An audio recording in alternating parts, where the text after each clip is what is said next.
Здравейте хора, днес ще играем на ето тази игра,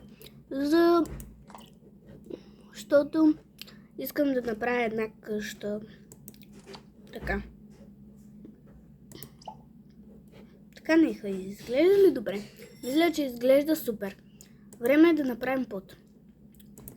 Пода мисля да е такъв, обаче тъмен цвят, за да изглежда красиво.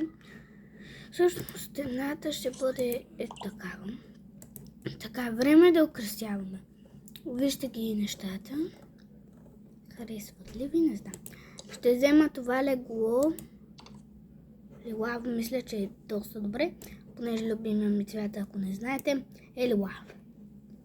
Сега взимаме една лампа, която ще бъде май...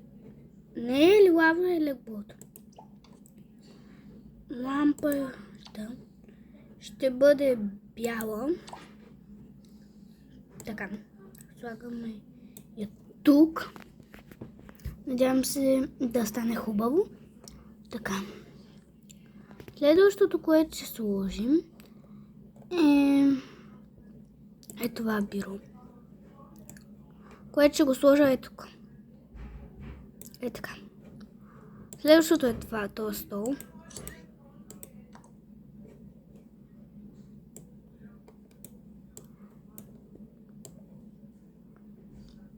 И този стол го слагаме тук. Гардероб. Ето тук. И изглежда супер. И една е такава ваза. Ето тук. Мисля, че стане много добре. Ето този килим е доста добър.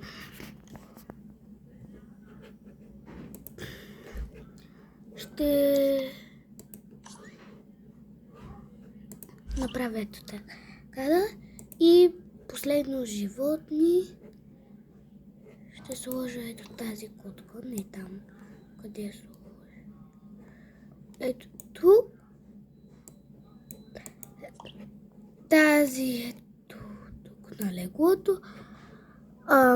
Това коте ще си играе тук на шкафа да пада. Това коте ще бъде тук скрито. Не. Тук.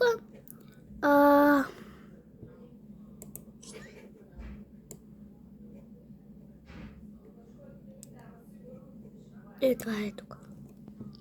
И сме готови.